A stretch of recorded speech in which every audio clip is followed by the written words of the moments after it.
much, everybody. So we have some very interesting news. Kevin Clinesmith, a corrupt FBI attorney who falsified FISA warrants in James Comey's very corrupt FBI, is expected to plead guilty. You probably heard that. It just came out. So that's just the beginning, I would imagine, because what happened should never happen again. So he is pleading guilty. Terrible thing. Terrible thing. Fact is, they spied on my campaign and they got caught. And you'll be hearing more. Today, the Office of Trade and Manufacturing Policy released a new report on how my administration has harnessed the full power of the Defense Production Act to achieve the greatest industrial mobilization since World War II in our fight against the China virus. New factories, businesses, and laboratories are being built all over America to match our nation's demand for personal protective equipment, pharmaceuticals, drugs, testing supplies, therapeutics, and vaccines. It's been incredible what we've been able to do in a very short period of time. We're helping other countries also because we've been really, we've been doing it at a level that nobody's ever seen before. It was just announced a little while ago, industrial production rose for the third straight month. It's a big thing.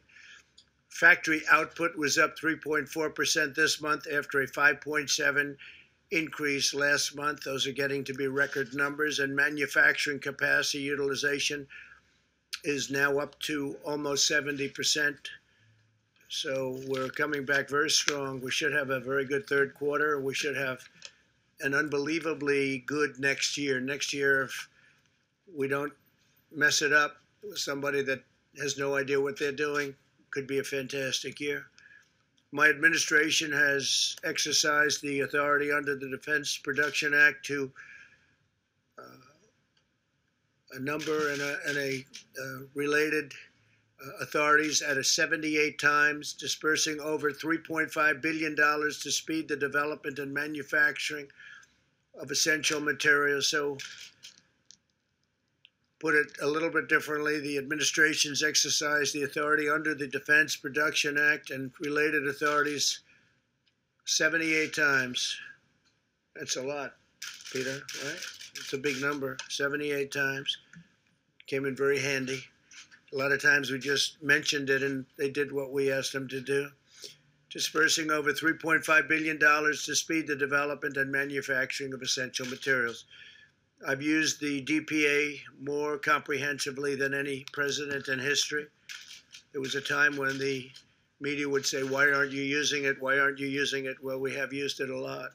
Where necessary, only where necessary. For the most part, we've had tremendous cooperation. By invoking the DPA, we mobilized the extraordinary productive might of General Motors to manufacture ventilators. GM repurposed the Kokomo, Indiana plant in just 17 days, an all-time record, and has now produced over 21,000 ventilators. We're also working with Ford Motor Company and General Electric to produce over 30,000 ventilators a month. In Michigan, they've done a great job. Our nation is now the king of ventilators. I say that, the king of ventilators. We're sending them all over the world and helping a lot of countries that could never have ventilators. And it's really, I guess we're looking to produce over 200,000 ventilators by the end of the year. Those are some numbers. So we're helping a lot of countries. In April, I directed 3M to increase its manufacturing of N95 masks. By May, they had increased production by over 1 million masks a day. Think of that. They increased production of masks by over 1 million a day. 3M is now manufacturing an additional 39 million masks a month. We also worked with Honeywell to open factories in Arizona and Rhode Island. They're now producing over 20 million masks a month. By the end of the year, domestic U.S. manufacturing will have produced over 1 billion N95 respirators. And all of them are made right here in the USA. That's a big difference from the past. Overall, we've increased N95 mass production by 400 million masks a year. Now, the media might say, why not 500? Why not 600? Nobody's seen numbers like this ever.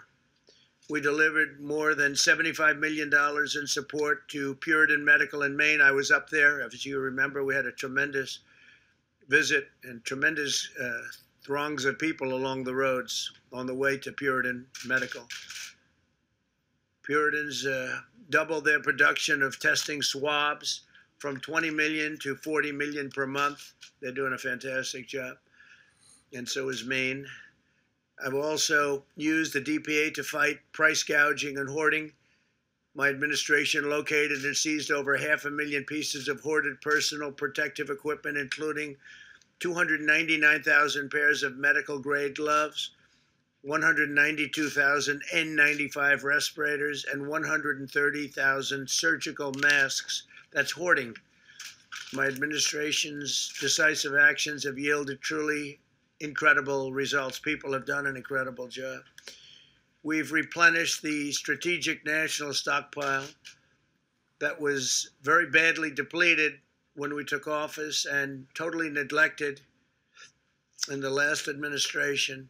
Since the start of the pandemic, we have tripled the number of N95 masks on hand to over 40 million, tripled the number of gowns to over 15 million, and quadrupled the number of ventilators to 69,000. By September, the strategic national stockpile inventory is on track to contain over 300 million N95 respirators and surgical masks, over 4.5 billion gloves, and over 190,000 ventilators. It's far more than we've ever done before. It's not even close. As we talk about the economy, we continue to restore America's industrial might. We're bringing more jobs to the USA. We understand that the economic health is critical, very critical to public health. We'll be discussing next week some of the outstanding numbers we have compared to any other country. There is no country even close when you look at what we've done compared to them on the from the standpoint of the economy. And also even during the period of the China virus. In the last 3 months, we've added an average of 100,000 jobs every single day. We've also added over 620,000 manufacturing jobs in the past 3 months. That's despite people saying you can't do manufacturing jobs anymore. You need a magic wand, they said, but they were wrong. Weekly jobless claims just fell below 1 million for the first time in a long time. I'm pleased to announce that as part of Operation Warp Speed, the federal government will be partnering with McKesson Corporation, great company, which is a major medical supplier, to rapidly distribute a China virus vaccine as soon as one is approved, fully approved. They're in stage 3 trials. We have many of them going along different passes, also many different companies doing them.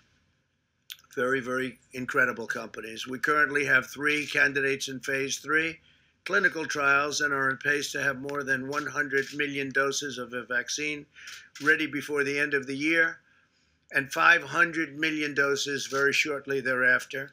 And we're ready logistically to distribute them. Our military is ready. We have a great general who's in charge. That's what he does, is he distributes things. Usually it's people and weapons, tanks, but in this case it's a vaccine or therapeutic, as it may be. We continue to actively monitor the virus, executing our strategy to protect the vulnerable and prevent hospital overcrowding. As of today, hospitalizations continue to be very stable, and we will be watching always very carefully. Remain vigilant. We ask every citizen to practice good hygiene, socially distance, wear a mask when distancing is not possible, and to protect the elderly. Always protect the elderly. So now we'll take a few questions if you'd like. Mr. President, on the issue of more money for the U.S. Postal Service and mail-in balloting. Yeah. If the Democrats were to give you some of what you want, which you articulated in a series of tweets in the last hour, would you be willing to accept the $25 billion for the Postal Service, including the $3.5 billion to Sure, they handle give us what we want. And it's not what I want, it's what the American people want. So in addition to, and I think, John, as part of your answer, I can read this, but in addition to the executive orders that we signed, which are going to be doing terrific things in terms of payroll tax cut, which is a lot of money coming to a lot of people very quickly. I've directed the Secretary of the Treasury to get ready and send direct payments, $3,400 for a family of four, to all Americans. Democrats are holding this up. I am ready to have the UST and SBA send additional PPP payments to small businesses that have been hurt by the China virus. Democrats are holding this up. So we're talking about, those are two things directly involved and really victim of the China virus. We're ready to send, Democrats are holding up. I'm ready to send rental assistance payments to hardworking Americans that have been hurt by the China virus. All of these things are on a list. Democrats are holding this up. I'm ready to send $105 billion to the states to help open schools safely with additional PPE, and Democrats are holding this up. So that's $105 billion to the states to help open schools safely with additional PPE. Democrats are holding that up, right? And I'm ready to send more money to states and local governments to save jobs of our great police, our firefighters, our first responders, and teachers. It's all ready to go. Democrats are holding it up. So they're holding, John, all of that up. So if they were to give you that, you would sign off on the money for the Postal Service? But they're not giving it to me. They're giving it to the American people. I mean, giving it. You agree to that? Yeah, I would certainly do that, sure. I would do that. Yeah. Yeah. I just want to follow up on that, and then a quick question. Just when you said that you've directed Secretary Mnuchin to ready direct payments, are you speaking about something you're going to do independently, or that you're just waiting for the legislature? I'm waiting for the Democrats to approve it. Okay. And then I wanted to ask you, you congratulated Marjorie Taylor Greene in a tweet. You called her a future Republican star. Greene has been a proponent of the QAnon conspiracy theory. She said that's something that would be worth listening to. Do you agree with her on that? Well, she did very well in the election. She won by a lot. She was very popular. She comes from a great state, and she had a tremendous victory. So absolutely, I did congratulate her. Please, go ahead. Particularly on QAnon and her decision to embrace that conspiracy theory. Do you agree with her on that? That was the question? Go ahead, please. I just wanted to ask you what ails your brother Robert and how's he doing? Yeah, I have a wonderful brother. We've had a great relationship for a long time, from day one. It's a long time ago. And he's in the hospital right now, and hopefully he'll be all right. But he's having a hard time.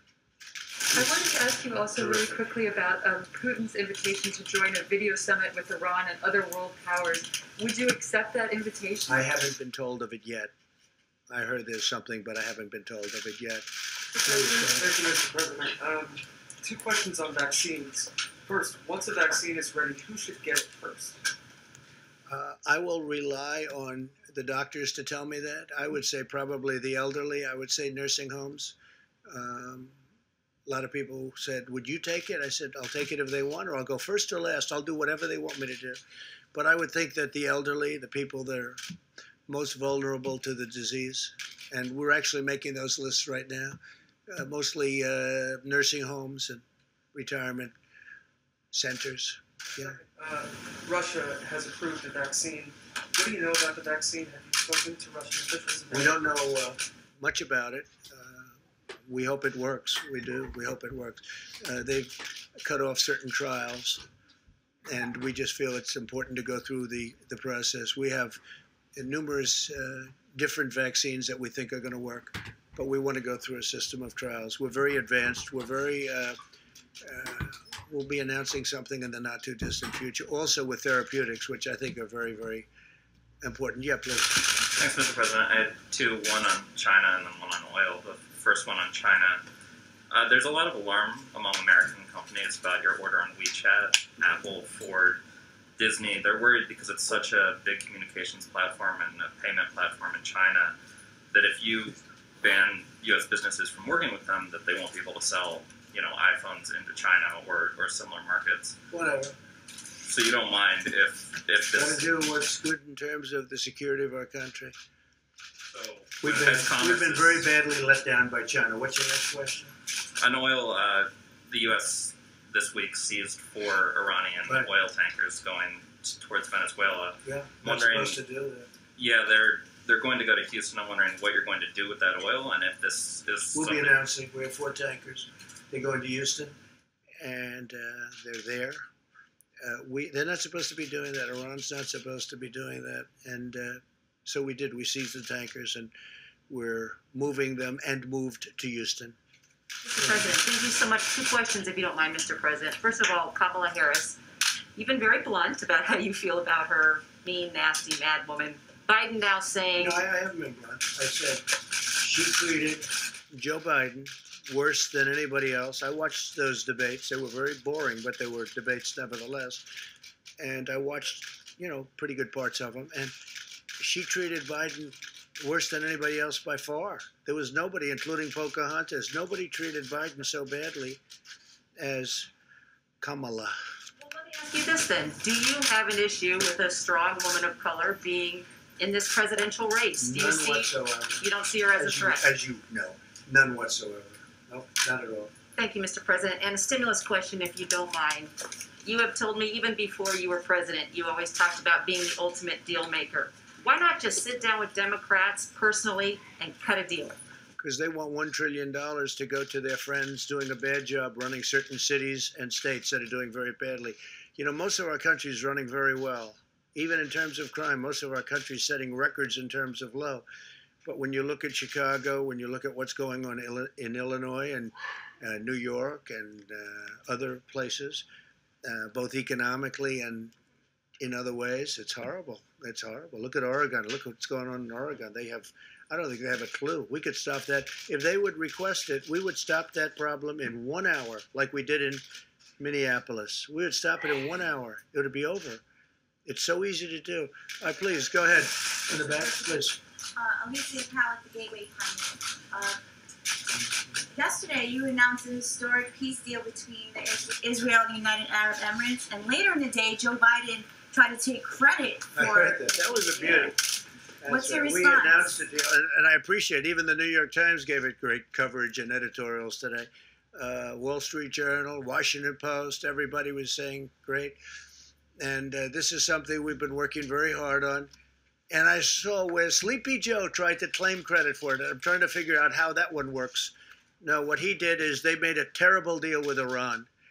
And the deal was a horror show, and I ended it. They gave him $150 billion for nothing. They gave him $1.8 billion in cash for nothing. They got nothing from that deal except trouble. They did nothing. They're just like they've been weak on China. They've been weak on Russia. They've been weak on everyone, and they were the weakest of all on Iran. No, that was a great deal made by very talented people that work with me, and it's been praised all over the world. And what you'll see now is other countries will come into that deal, and you'll have peace in the Middle East. And Biden doesn't even know, he doesn't even know the name of the countries I'm talking about. Thank you very much, everybody. Thank you.